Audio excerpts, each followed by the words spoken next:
Assalamualaikum warahmatullahi wabarakatuh. Kami dari kelompok 5 terdiri atas Zahra, Hani, Bella, Madinah, Aisyah. Kami akan mempersembahkan ke kalian video ekonomi kami mengenai sistem ekonomi kapitalis dan liberal. Selamat menonton.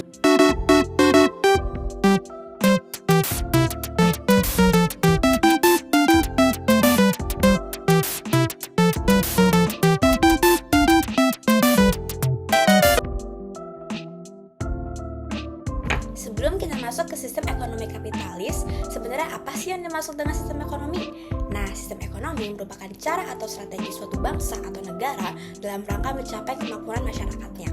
Terdapat 5 sistem ekonomi yang tumbuh dan berkembang sesuai dengan situasi, kondisi, dan ideologi negara yang bersangkutan, yaitu sistem ekonomi tradisional, sistem ekonomi kapitalis, sistem ekonomi sosialis, sistem ekonomi campuran, dan sistem ekonomi syariah. Dan dalam video kami akan membahas mengenai sistem ekonomi kapitalis. Sistem ekonomi kapitalis menjadi salah satu sistem ekonomi yang populer meskipun menimbulkan banyak kontroversi.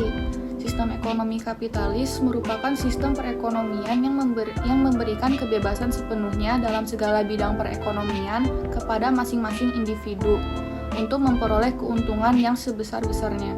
Sistem ekonomi ini juga disebut sebagai sistem ekonomi pasar bebas. Adapun ciri-ciri dari sistem ekonomi kapitalis yang membedakan dari jenis sistem ekonomi lainnya. Yang pertama, setiap orang bebas memiliki alat-alat produksi baik perorangan maupun kelompok. Yang kedua, harga-harga itu dibentuk di pasar bebas. Selanjutnya, ketiga, kegiatan ekonomi sebagian besar dilakukan oleh swasta, sehingga campur tangan pemerintah itulah sangat sedikit. Keempat, adanya kebebasan berusaha dan bersaing. Dan yang terakhir, didorong oleh motif memperoleh laba sebesar-besarnya.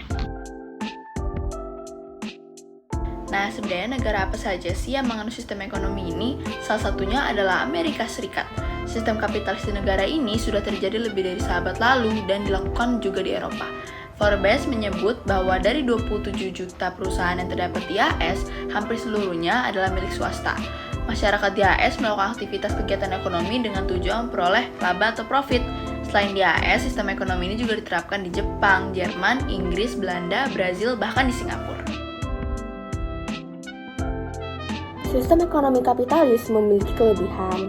Antara lain yang pertama adalah persaingan dapat menyebabkan adanya dorongan untuk maju. Di sini, persaingan bebas di antara perseorangan akan mempertahankan tahap keuntungan dan upah pada tingkatan sederhana dan rasional. Dan yang kedua adalah setiap individu diberi kebebasan untuk berusaha, memiliki alat-alat produksi, dan memiliki bidang usaha yang disukai. Dan yang terakhir atau yang ketiga adalah terdapat motivasi untuk memaksimalkan produksi dengan tujuan yang baik. Karena kegiatan ekonomi pada sistem ekonomi ini sebagian besar dilakukan oleh swasta, maka produksi barang atau jasa akan sesuai dengan kebutuhan pasar atau masyarakat. Terdapat juga kekurangan dari sistem ekonomi kapitalis, yaitu yang pertama, pengelolaan sumber daya alam secara terus-menerus karena dieksploitasi untuk menjaga pertumbuhan ekonomi yang berkesinambungan. Kedua, menimbulkan monopoli yang merugikan masyarakat. Monopoli adalah suatu keadaan di mana hanya terdapat satu produsen atau penjual tunggal yang menguasai pasar. Ketiga, tidak ada pemerataan pendapat karena setiap individu berlomba-lomba untuk mencari keuntungan. Walaupun masyarakat adalah yang menentukan bagaimana kegiatan ekonominya dijalankan, tetapi pemerintah juga berperan dalam memfasilitasi. Nah, untuk mengurangi kelemahan-kelemahan tersebut, pemerintah dapat melakukan peran seperti membuat peraturan-peraturan di bidang ekonomi dan menetapkan pajak yang progresif, yaitu pajak yang semakin naik sebanding dengan naiknya dasar pengenaan pajak. Sekian dari kelompok kami, terima kasih sudah menonton. Maaf jika ada kesalahan atau kata. Wassalamualaikum warahmatullahi wabarakatuh.